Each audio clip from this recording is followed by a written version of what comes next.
Welcome to the Unlocking the Club podcast, where we host honest and direct conversations about journeys of access, personal truth, and reclaiming space. We share our truth so that you can find the key to own your truth, honor your journey, and reclaim your space. Grab your keys, your wallet, your phone, and invite your friends to meet you at the club. Here's your host, Angela Taylor.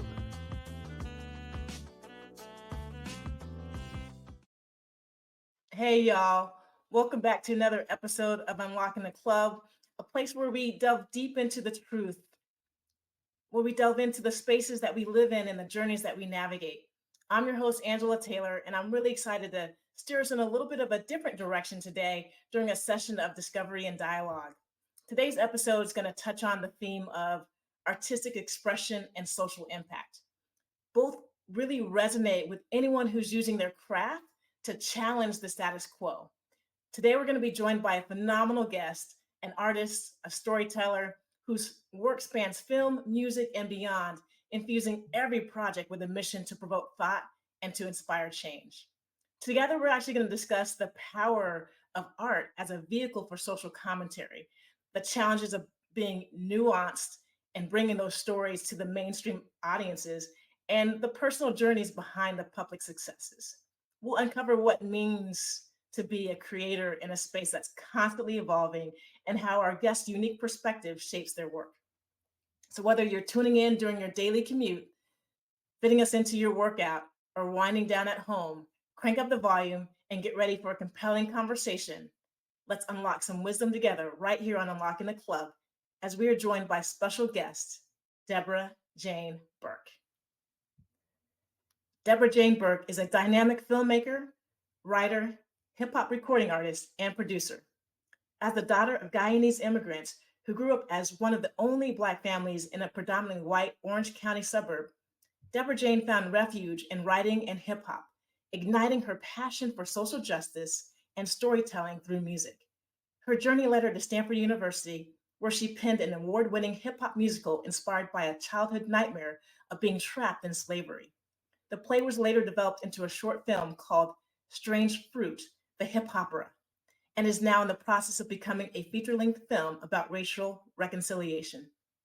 Deborah Jane enjoys a successful Hollywood career and has contributed to major networks such as Fox, TBS, BET, and PBS. Additionally, she founded the House of Deborah Jane Studio with a mission to disrupt the status quo, to amplify multicultural voices, and to effect spiritual and social change through dynamic TV, film, theater, and music, with a particular emphasis on musicals.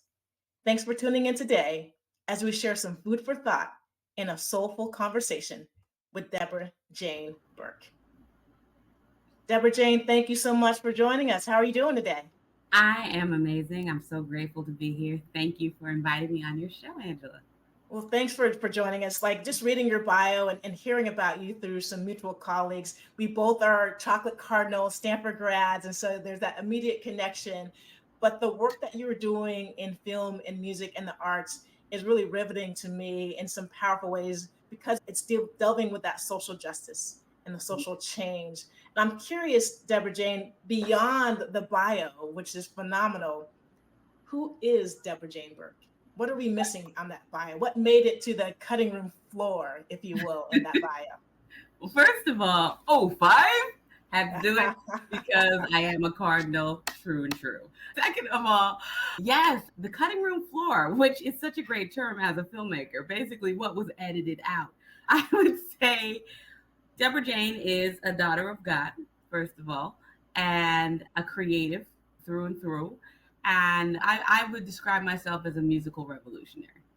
And my entire desire and focus and mission in life is, as you said, to make social impact, spiritual impact, affect change through the arts, through making dynamic television, film, music, theater, and social media and everything in between. That's what I'm about.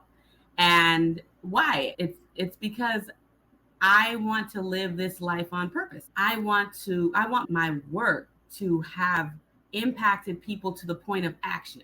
I'm an igniter, I would say. And I think I get that from my parents. So that maybe is what you don't know from the bio is the impact of my parents on me. My parents are Guyanese immigrants. They came to America, moved us into Orange County, into the predominantly white suburb. And of course, they didn't know anything about that. They just got a good job and were pursuing the American dream. My father is a scientist. My mother is a professor and a doctor of nursing. And so the medical professionals pursuing the American dream. And so when we grew up in Tustin, we were the only Black family on the block. And my parents were coming from a place where they were the majority. And so to suddenly be considered minorities was a very jolting experience, and strange if you also don't know African American culture or history, which they didn't. So I remember our first experience with white flight happened. My sister and I used to play with this next door neighbor, and she would read us stories when we were little kids. And then one day we were going to go read a story with her, and then she just magically wasn't there. And so I asked my mom, what happened to her? Where's my friend? And my mom, I remember her looking so confused and struggling to explain this. But she just opted for the truth. So she said her parents didn't want her to play with you anymore. And so they moved out. And I remember feeling in that instance, how strange. And they have such a nice house. Like, what? Why wouldn't they want to play with me? We wanted to move into their house. Exactly. So I was like, this is when I discovered that racism was completely illogical. I still didn't understand racism. I just was like, wow. And that was the beginning of this need to understand. And so as a child, I was always reading. I was a voracious reader. I was a voracious writer. And my father built me a playhouse from scratch, where I wrote my stories, my poems, my songs. And I think seeing my father come out every day, every night, every morning, and painting wood and hammering nails and doing all of this, and he's very good, putting it together before going to work, made me realize that you really could make anything.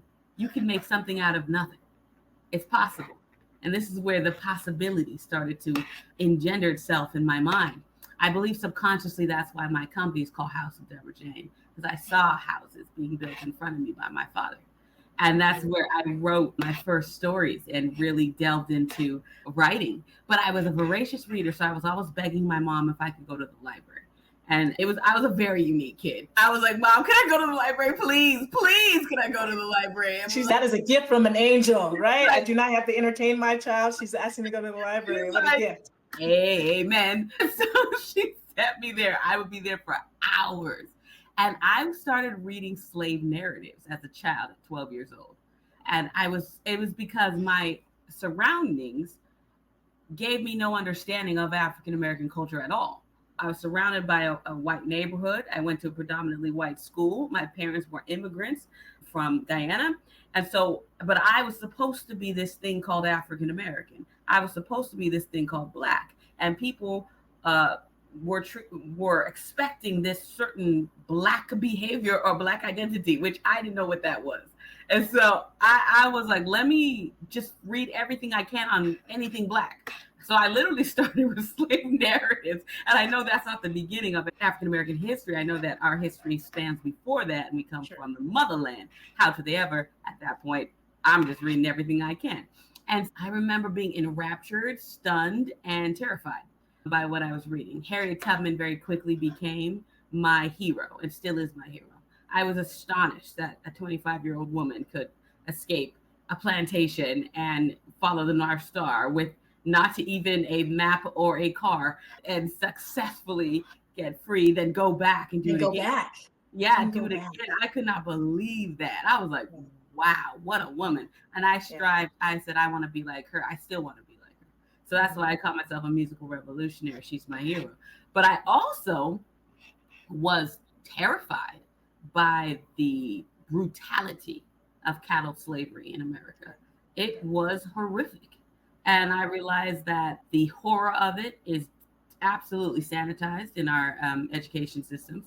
I certainly wasn't reading this in school. I was after school reading this. Mm-hmm. And the truth of it is not really taught at all. It's so sanitized. But I'm like, oh no, this is horrific. And Yes. so I used to get nightmares. Night after night, I would wake up and I'd wake up screaming as if had been transported back to 1807 and I was in the cotton fields. But I still had a modern mind. And I was like, what would I do? I really was like, what a conundrum. What would I do? Would I run away? So many bad things can happen to you. Or would I stay here for the rest of my life, slowly dying? The conundrum that African American people were put in at that time was astronomical. This is why I am completely convinced that Black people are superheroes. I'm like, Absolutely.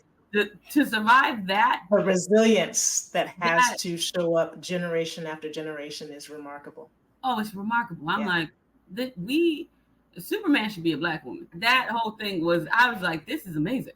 And so I gained this incredible reverence, admiration, inspiration for African American people, but also gained this shock that the horror of what we went through happened in America, this very country. My country, 'tis of thee. I couldn't believe it. And so that actually haunted me with the nightmares, waking up screaming. That haunted me all the way to Stanford. When I went to Stanford, I actually met my first Black friend at Stanford. So that happened. I was like, oh, what's this? What's going on? Yeah. What is this? Yes. Like there was a Black dorm, Ujima, and there's a Black house, and Black house. Like, blackity everywhere. And so my Orange County self did not know what hit me, but I was enamored and stunned and a little scared and wanted to know if I'd be accepted and all of this and that. And so I had a passion. And so that passion, one of the ways the passion manifested was bringing this nightmare I had as a child to life. So at Stanford, with all its extraordinary diversity program and Jan Barker at the Black House and everybody who was just amazing over there, in the theater department, there wasn't a lot of diversity, right? And I've always been a performance kid. I actually discovered performance as a child. I used to be in plays as a kid. I was dancing. I started a hip hop dance team in high school. My father gave me Miss Education of Laurel Hill for my 16th birthday, and that got me all into rap and hip hop, and oh my gosh, and I was on that too. And music, dance, theater. It was a big passion for me. When I got to Stanford, I sought to continue that. So I was on a hip hop dance team there, DV8, and I was in Guyanese, and other things. Yeah, I was in there. I was a freshman. I was everything. But I was like looking for Black stories or stories about people of color to be played in the dramatic space. They didn't really have it going on. Now I remember taking this class by Professor Harry Elam, who was amazing. The class was called Social Protest Drama. It taught hip hop theater. And that's where the intersection of all my passions came into being. Social protest, justice-oriented narrative, storytelling, theater, hip-hop, all in one thing. Social protest drama. Hip-hop. That's theater. Amazing. Of getting to this point of where you are. And I want to pause because there's so many things that I want to unpack and unravel in that story, right? And just the contour and the context of which you were able to share, there's so much beyond just someone's bio. And as I'm listening to you, I'm reminded of one of my favorite TED Talks of all time, The Danger of a Single Story. So we can read somebody's bio, we can see their title, we can experience them for one moment in time and think that's fully who they are. And what Deborah Jane just did a remarkable job of was being able to amplify that we're so much more complex than what you may see of us, believe in us, etc. And that's why it's important for us to continue to find platforms to share our story. And there's a few different themes that you shared that I want to unpack. You talked about being an immigrant and the contrast, if you will, between being an immigrant and African American, and that people don't understand. And we're having this conversation now heading into an election where they're saying Kamala Harris isn't Black, right, or she isn't, right, Southeast Asian. And what we know for sure, no matter what our roots were, because we have certain melanin in our skin, we're classified as one monolith. And I think it's important for folks to be able to distinguish between the two of immigrants, of Black immigrants and African Americans, for sure. So there was that thing. You talked about white flight. You talked about being able to live with purpose and going beyond what you believe, as your father had echoed with you. You talked about being this musical revolutionary, which I appreciate you being able to juxtapose that with like your hero, and why that is present in your life. Yeah. And you talked about the story of slavery, and this really resonated with me. I watched a little bit of your 8-minute trailer, Yeah. and I have to tell you, in the first 30 seconds, my heart was pounding in a very similar way to the experience you had when you started doing research on slavery. When I watched Roots as a child, and it was always on, it felt like it was one of the only shows that was on with Black people. And so, of course, your family was going to have you watch it. But it was traumatic. It was traumatic. I had nightmares watching that and seeing my ancestors and understanding what it was, to seeing my ancestors treated that way, shackled. And Yeah. even in the 2-minute clip of the beginning of that trailer, like the feeling of trauma that I had. I'm curious, like, what is your hope for sharing this story? Yeah. Thank you for sharing that, and the impact it had on you. I definitely wanted to put the deep emotion that I felt through the characters. The mission of Strange Fruit is racial reconciliation. That's the ultimate mission. This is why we're doing it. So we're not just another slave movie, although I do not take away from any of the predecessors that came before me. I've learned from all of them, including Roots. But what we're doing, our focus is actually racial reconciliation. We're showing that in order to go forward, you have to go back.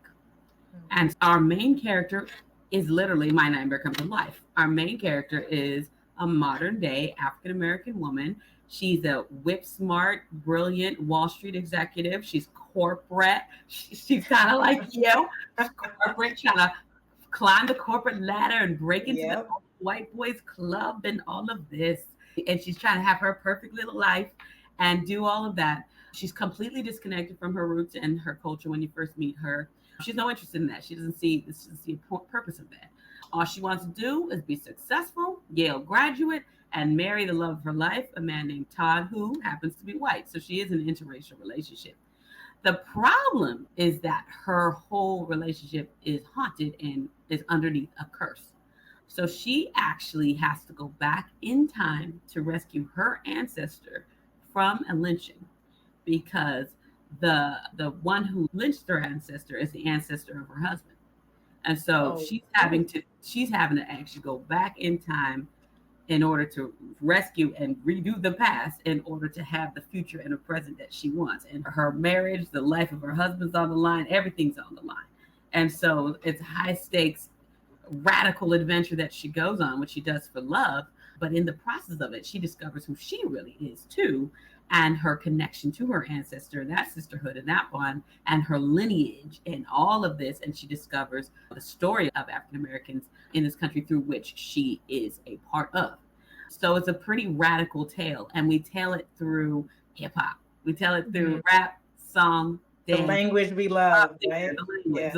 The language of revolution is hip hop. The language of the people is hip hop. And so we tell it through that. And that's A, because it's amazing, exciting, and innovative and new. We want to pioneer in this art form. But B, we also need to make the story palatable for the audiences. It might be hard for somebody to watch 12 Years a Slave. I think everyone should watch that. Yeah. But sometimes it's a little challenging to watch a straight-on drama about slavery, or how you felt when you're watching Roots. How do we deal with the trauma that might cause? With Strange Fruit, the Hip-Hopera, we are not sugarcoating anything. This isn't Gone with the Wind or something. We aren't sugarcoating anything. However, there's no Disneyfication happening in Strange Fruit. Thank you. No, there's no. These aren't happy enslaved people. No, this is the story of an authenticity. However, the way we package it is through a language and a musicality that allows people to digest the story in an easier way. And I first discovered that at Stanford. So at Stanford, after taking the class by Professor Harry Elam, I knew what I had to do. I knew I needed to write a play. And I knew I needed to write a play that was my nightmare. And so I set about to doing that. I was 20. I had never done this in my life. But I literally wrote the Hip-Hopera as a whole play, then set about to raise the money for it. Went from department to department, even to the president of the school, raising money. We raised $8,000. got the cast. The cast was predominantly, I won 3 grants too. The cast was predominantly Black. That was amazing because there was really no outlet for Black artists in theater at that point. And so then we put it on during Parents Weekend, which was awesome for marketing because we got parents, students, and everyone in between. The show was sold out. We had people coming twice, standing ovation. People were crying. And I remember the heart and soul of doing all this because I was also taking 20 units. So I remember everything it took to put this on. And I remember taking a bow and people were applauding. My parents had flown in. And I remember God whispered in my ear, this is just the beginning. That's what I heard, it clear as day. And I didn't know how we were going to move forward, but I knew that I had touched on the beginning of something extraordinary. And so, and I knew after that, I needed to get into Hollywood some way, somehow. So I'm going to make it happen. What did you learn about yourself in that process in college? Because that's a lot. As you said, you were taking 20 units as well, having to fundraise for this, having to market it, having to go door to door on campus to find people that were going to support, invest in you and your potential. What did you learn about yourself? I learned about my magic. My magic is I'm able to bring diverse people, resources, and everything together to create something powerful. I can do that. The first time I did that was when I started my hip hop dance team in high school. So I learned in high school at 17 that I was a leader. I learned at 20 with Strange Fruit at Stanford. I learned that not only was I a storyteller, but I'm a storyteller who makes change. This set the whole foundation for my whole career. This Stanford experience set the whole foundation. And then I learned that I'm a producer. I didn't know I was a producer. And so I was like, oh, this is producing. And just bringing all these people together. I learned that people want to be part of something great. And if you can convey the message and the mission and the story, communicate that effectively to a group of people so that they believe, then people will come together and do the most extraordinary things. And that's what happened. In fact, this is the DVD, Stanford.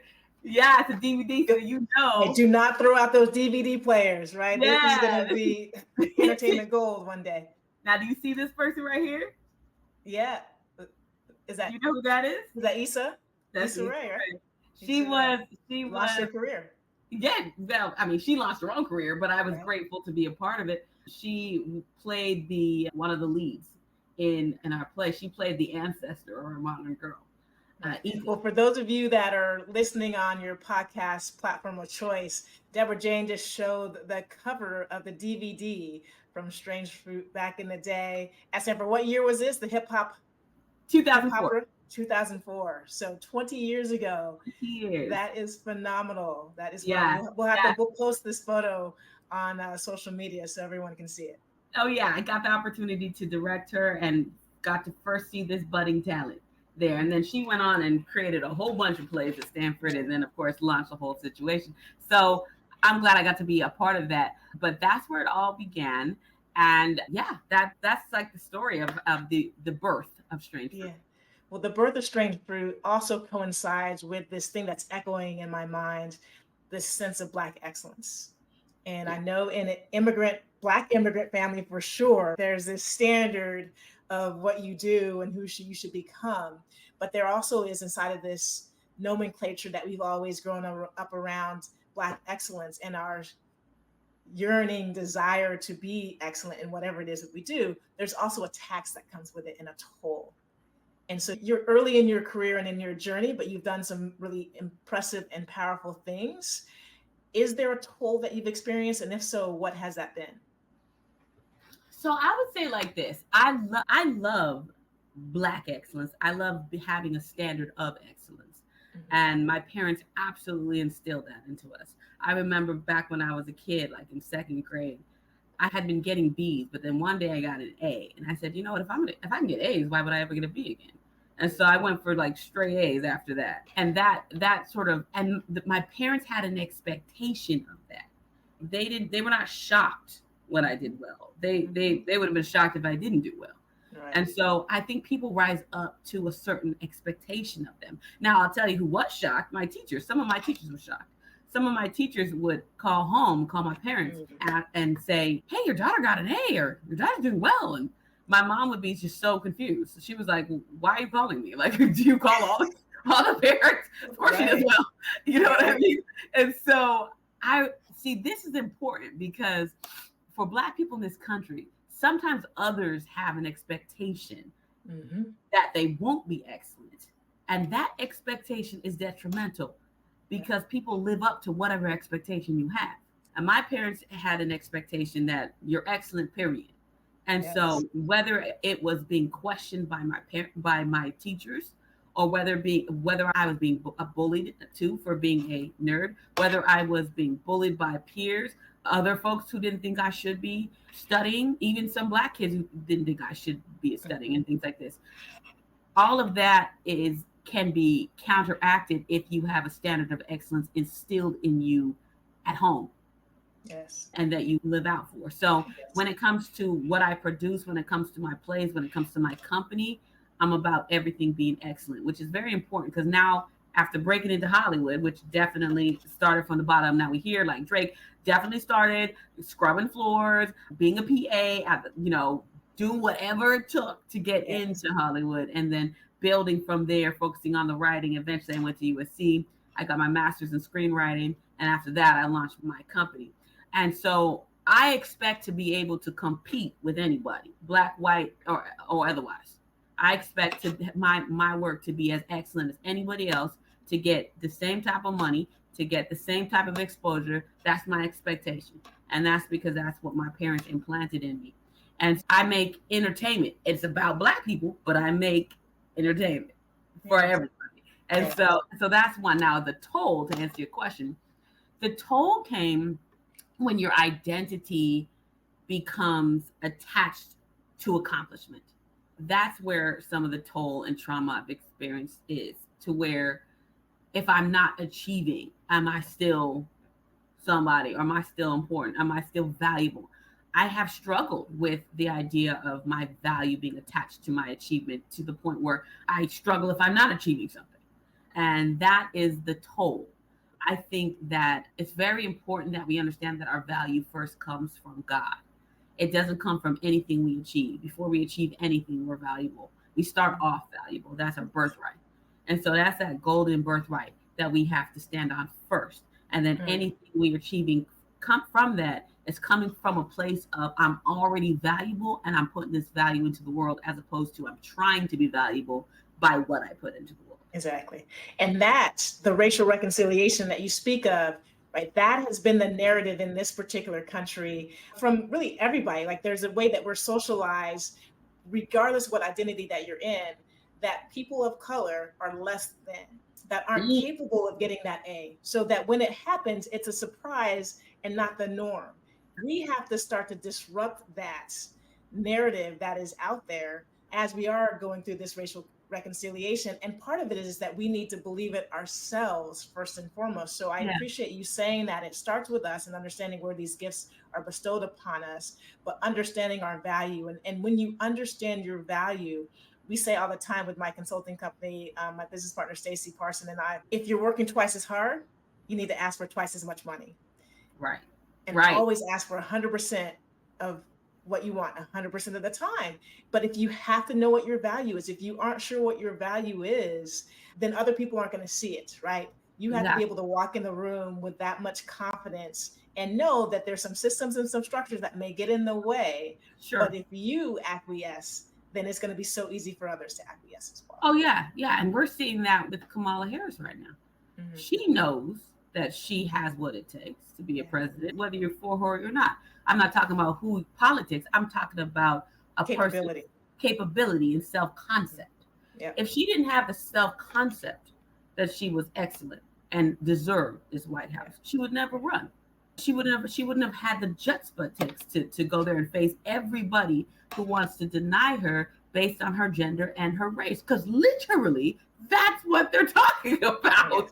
That's all they're talking about. Yeah. Right. Her gender, not her policies. I can understand people having an issue with some policy or this, that, and the third. Yes. But the attack line is her race and her gender. Yeah. Not even anything that has to do with capability. Exactly. And that she isn't Black enough. Or she picks and chooses when she's Black. And I wanted to talk about this because you grew up in Orange County. We talked a little bit about this before the show. I grew up in Mountain Home, Idaho, a tiny town outside of Boise. It was one of very few people of color in my classes. I have a good friend, Beverly Oden, who was a guest on this show, who grew up in Orange County as well. Bev was an Olympian and played in the volleyball circuits growing up. And she talked about being adjacent to both like the Black community, because there weren't many people of color in Orange County that she grew up or saw on a regular basis. And certainly she's not white, right? And so people let her know on a regular basis. And so I'm wondering for you, you've talked a little bit about the white flight. You've talked a little bit about kids being taken away from the sandbox because their parents didn't think that, we were worthy to play with each other. Yeah. But did you ever have that experience of not being Black enough because you speak eloquently? Or certainly not being able to be in Black and white spaces. Yeah, you speak. I was called whitewashed. I was called whitewashed. Told that I speak white. I was definitely bullied by both Black people and white people. And so, obviously there wasn't a lot of Black people where I was at, but the few that were there, they did not feel I fit their idea of what it meant to be Black. And I definitely had a bully, and she made fun of me and all the things. And it was very difficult for me because here I was also trying to figure out what it means to even be Black. And am I this? And da-da-da-da-da. And of course, my parents are Caribbean. So they're coming from a different understanding of Blackness anyways, And so I was really struggling because I so wanted to be accepted by the very few Black people that were there. And I was not accepted. And so that hurt me as a kid. And then in my classes, which were predominantly white, I was in, AP classes, I was in the honors classes, I was in all of those. And in those classes, I was usually the only Black person there. So in those classes, some kids felt like I shouldn't be there either, And so they thought I was too Black to be there.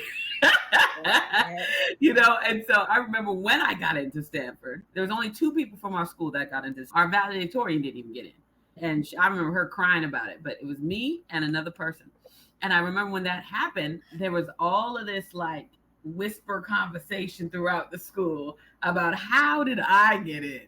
And people were coming up with all these theories and this and that. And I remember one white classmate came up to me and was like, well, they only let you in to diversify the school and this and that. And I was like, because for the last 4 years, I had been getting those A's. I had been earning.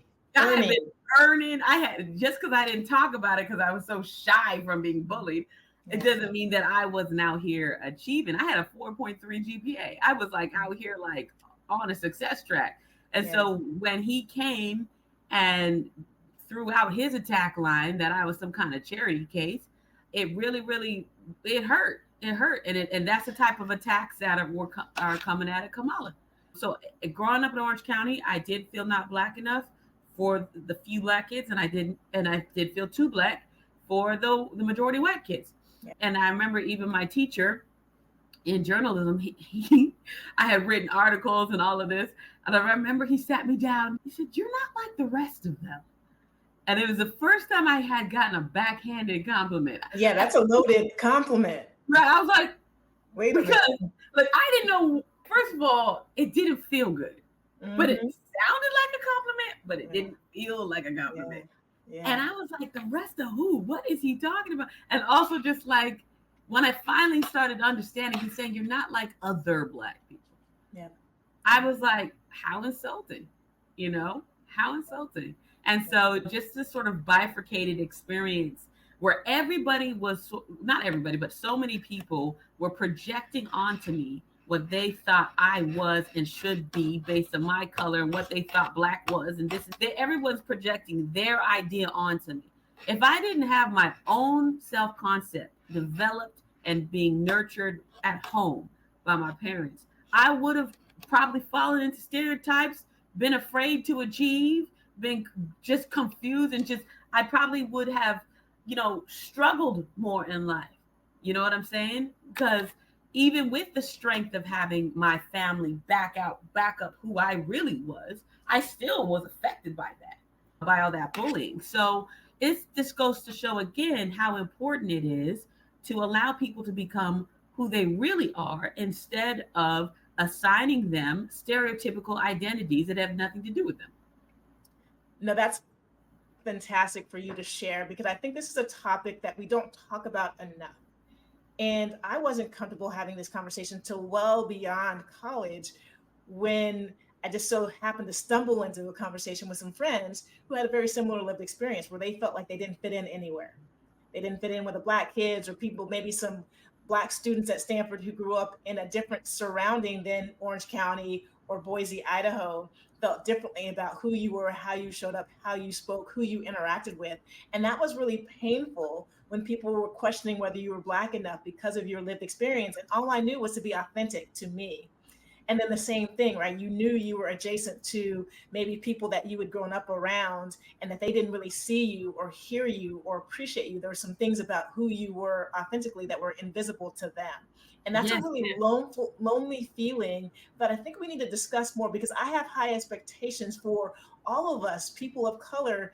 We need to be more kind and give more grace to yeah, people that may have a different lived experience. And yeah, oftentimes we're quick to point the finger at somebody in a different identity yeah, and yeah. not really give each other grace that are in similar identities. And this is an Mhm. important conversation. What are your perspectives around this? Whew. Man, well, first of all, I grew up in Orange County and I felt invisible. I felt I was still being myself, right? As best as I could. But I definitely felt invisible. And that invisibility has been something I've had to fight to break out of. Now, one of the ways that I fight to break out of it is through being a hip hop artist. I am also a hip hop recording artist. My hero is Lauryn Hill. I want to be able to make music like that has that kind of power and resonance like her. My moniker is Retro Raptress. Retro because I'm hella vintage, I'm hella pinup, that's my aesthetic. But I got bars. Okay. And so that's like who I am as a hip hop artist, as a hip hop recording artist. But I can't tell you how hard it was for me to accept my own self as a hip hop recording artist. It was harder for me. This is the hardest artistic persona I've had to accept about myself. It took me a while. I recorded and released my album 2024 on Spotify, 2023, 24 on Spotify. So I do have a whole album, and that helped me to really accept it. What I do as a rapper, I'm writing raps all the time. I'm writing songs all the time and lyrics, and my mind thinks literally in lyrics and songs. And I've recorded like 7 songs, and I'm the flow and the cadence. I study rappers. I'm about the craft. I am really a lyricist. So I'm about the craft, but I still questioned myself if I was allowed to be an MC because I come from OC. I'm not straight out of Compton. I'm not from Brooklyn. I have no street cred whatsoever. I lived in a suburb with a white picket fence. And so therefore I felt like, am I allowed to be a rapper? Because rap is so associated with a certain identity. What I realized for me, what I want to do with rap is I want to push the envelope in this genre, giving space for different identities, different women's stories, different experiences. Like I could make a rap out of a corporate office.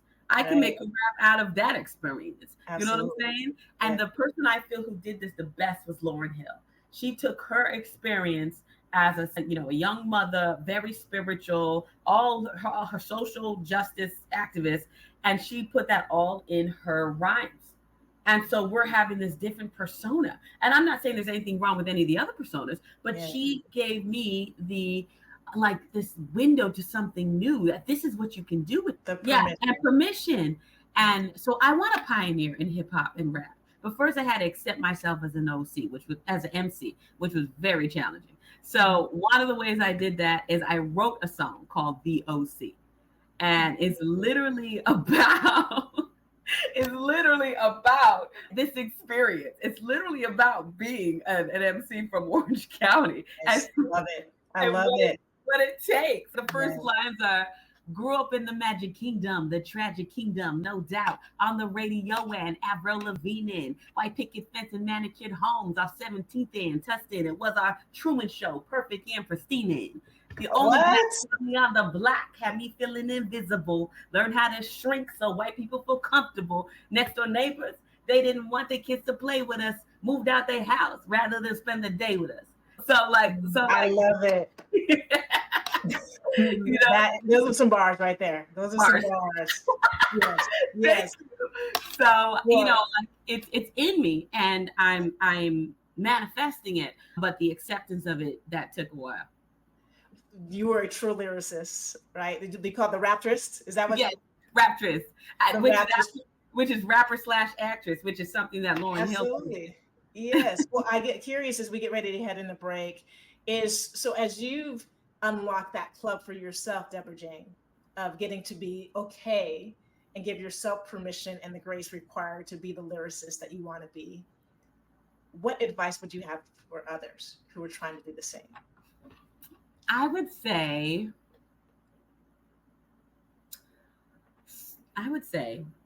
stand on the ground that was made just for you. If you want to put something incredible out in the world, it's gonna first start by you honoring what's inside of you. Our job is not to mimic other artists or other people who have done this or that. That's not our job. If you're an artist, your job is to put out in the world the unique, innovative, strange, creative message that you were meant to carry. And the thing that's important is only you can carry it. And when you accept that your uniqueness is a gift, that the ground you're standing on is hallowed ground, and that it is your job to manifest it into the world and bring that gift to the world, because that's a gift that God gave you to bring to the world. And then you have the courage to do it. That's when you'll be stepping into purpose. So it's accepting who you are, it's honoring who you are, it's valuing who you are, and then it's having the courage to manifest it and realizing that this is a gift that I'm bringing to the world that God put inside me. That's a word. Those are some bars right there. Bars. Honor your unique gifts. Follow it. Yeah. Phenomenal advice for each and every one of us. Deborah Jane, you're one of one. I'm one of one. And for everyone out there in Unlocking the Club universe, you're one of one. Honor the hallowed ground in which you are walking this earth, and find and honor your unique gifts. Those are some great words as we head into the back nine. That was incredibly insightful, and I'm sure our listeners are inspired, Deborah Jane, as I am, by your journey, the wisdom that you shared. But I know that there's more. And so we're going to head to the back nine, which is kind of my favorite rapid fire segment, where we get a little bit closer peek at the lighter, more personal side of our guests, like Deborah Jane. So stick around. Right after the break, we'll be right back here on Unlocking the Club with Deborah Jane Burke on the back nine.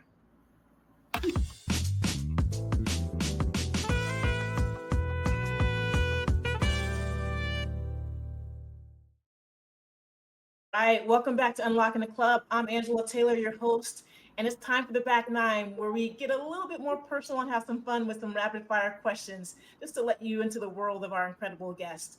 Let's dive right in and see what new insights we can discover and uncover about Deborah Jane Burke. Are you ready? Yes, ma'am. All right, here we go.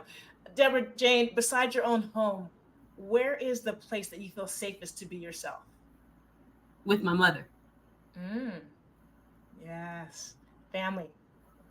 Mama. She helped you unlock, right? Get into the library. My mama helped me unlock everything. When I was being bullied, it was my mom I ran to, and I read her my whole diary and all my tears. And she was like just comforting me, encouraging me, and encouraging that soul that was trying to be developed.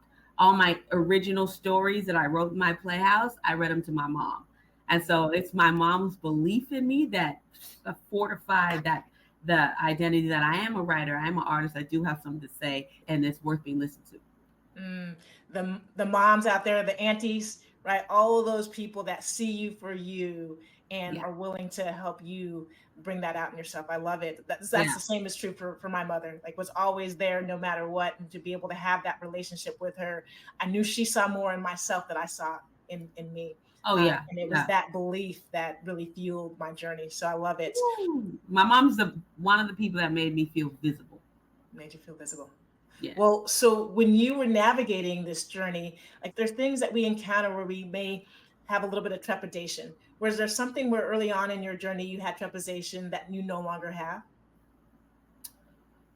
I would say one of the most challenging experiences I had as we bring Strange Fruit as we work on it becoming a feature film. One of the challenging things I went through was having my script ripped apart basically by up and coming producer at that time. I thought it was going to be my big break. We had a table, read the script, and that producer, who was also a Black woman, so I did not see this coming. She just ripped it apart, and that was the only time in my life I ever wanted to give up on Strange Fruit, and I started to question whether I had what it took, if I was good enough as a writer, and I've been writing for 20, 30 years or something at this point, and I have 2 writing degrees too. And I still was questioning if I was good enough because she'd struck at the heart. Yeah. And that was very challenging. But I remember my pastor saying, Deborah, you are at a crossroads and you're either going to believe what this producer says about you or you're going to believe what God says about you. And God says, you're the only one who can do this. And so I started to get up and my mother said, you're a phoenix rising. I don't care what she says about you. You are going to do this. You're made to do this. And that identity was brought back. And then I was back on the horse. And so now we're working on bringing Strange Fruit to being a feature film. We're out here pitching in Hollywood. We're doing what it takes. Me and my producer doing what it takes.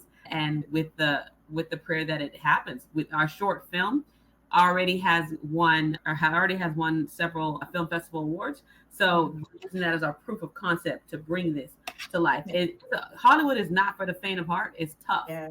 But that experience taught me after I overcame it and went through it with the help of so many friends and mother and pastor and God and everything, that taught me to be unstoppable and taught me that nobody can define or determine my destiny no matter what title they have. Yeah. Well, so important for you, leaders, folks that have so much talent. If you know what your North Star is, when any obstacle finds its way in your path, you're still going to move on. If you don't know what your North Star is, right, that feedback would crush you. And so it's really important when you find your unique gift and you believe in it. Like sometimes the feedback is warranted and the feedback is helpful because as dreamers, we don't have the power of discernment. And sometimes when you have someone who's really good at feedback or discernment, it may help a good idea become a great idea. But if you don't have that foundation and understanding who you are, then it may get you off that path. And you had that foundation, but you also have people in your universe, your pastor and your family that was able to reiterate that to you as well, which I think is really important. Well, as you've discovered, I can tell that you live authentically. What is something about yourself that you refuse to hide? Wow. I refuse to hide. I don't hide my faith. I'm not going to hide my faith. Even in Hollywood, as we make it, as we go through this, I'm like, God did this with me. And I'm not shrinking for anybody. Nice. Don't shrink for anybody. Because God is my best friend. And God is the reason that I even have been able to stick with this for 20 years. Wow. This is God. I can't believe it's 20 years of the journey. 20 years of this journey. If it wasn't for God telling me that, giving me the prophecy and the promise that Strange Fruit would have the generational impact of a Roots, if it wasn't for God pushing me when I fell down, when I was crying, when I had to rewrite it 200 times, when I'm being facetious, but I'm not. When we're pitching, when doors are slammed in our face, when we get no's, when we get rejections, when we get this and that, when we get back up. Whew! If it wasn't for God, I would have given up. Right. But I don't, because of the Lord.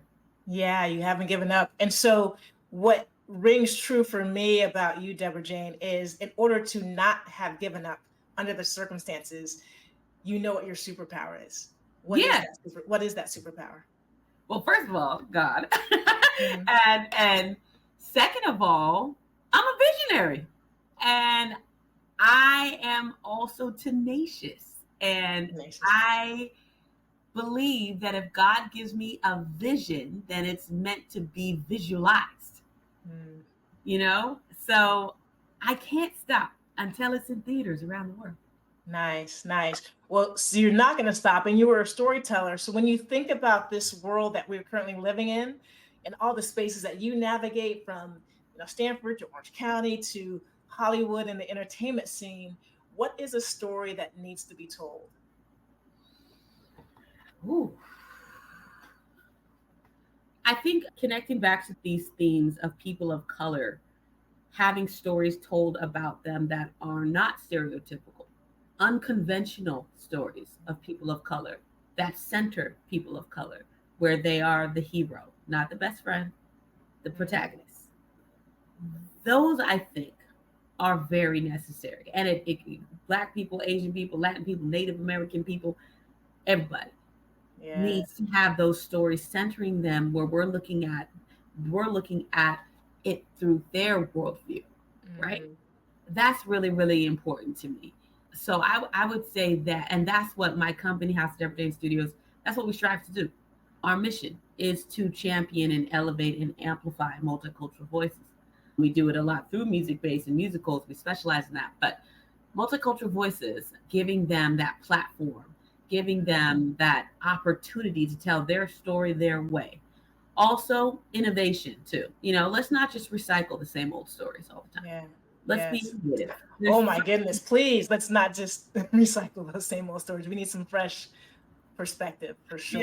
Yeah, let's do something new. Let's be innovative. Let's trust that those stories matter and are meaningful too, and shift the zeitgeist in that way. So, yeah. Well, you can tell that this is where you see it all over your face when you're talking about these multicultural voices and the perspective that you want to be able to tell those stories. That is when you're at your best in my eyes. But for you, when you're at your best, however you want to define being at your best, Deborah Jane, what's true for you in those moments? At my best, I fully accept how loved I am. At my best, I'm standing in the identity of being the beloved of God, the beloved. And at my best, I am totally free. Wow. Free. I'm all about freedom. This is why I love Harriet. I'm about freedom. And I'm about me being free to be my fullest me. And I'm about engendering others, helping them to also be free. I would say I am a freedom fighter. I would say this is why I'm a musical revolutionary. I desire to set people free. Yeah. And I desire for my work to be that catalyst for freedom. All right. An igniter, a musical revolutionary, a raptress, a lyricist. So what brings you joy? Joy! I would say, circling around the same themes, it does bring me immense joy to help get somebody free and to help be that igniter to where they are now manifested and blossoming as their true, unique, unicorn self. That brings me an immense amount of joy. I could imagine that Harriet probably felt just so joyful when she crossed the line into the North with a group of people behind her who she brought the umpteenth time. But those people were once afraid, terrified, and in shackles. Yeah. And now they're about to live a life as free people in a new world, all because they had the courage to follow her and to go towards that North Star. That brings me extraordinary joy. If I could do that through media, then I'm living my truest purpose. That's my North Star. Yeah, in order to be able to lead, you need to have people that are willing to follow. Yes. Right. And I think people will follow you in a lot of places. If you were braver, what's something you would do? Okay. You know what? I am a brave girl, but I need to be even braver in love. I would let myself fall in love again and be swept off my feet. Yes, that is another complete episode, right? Because as a Black woman, we are so driven. We are so driven.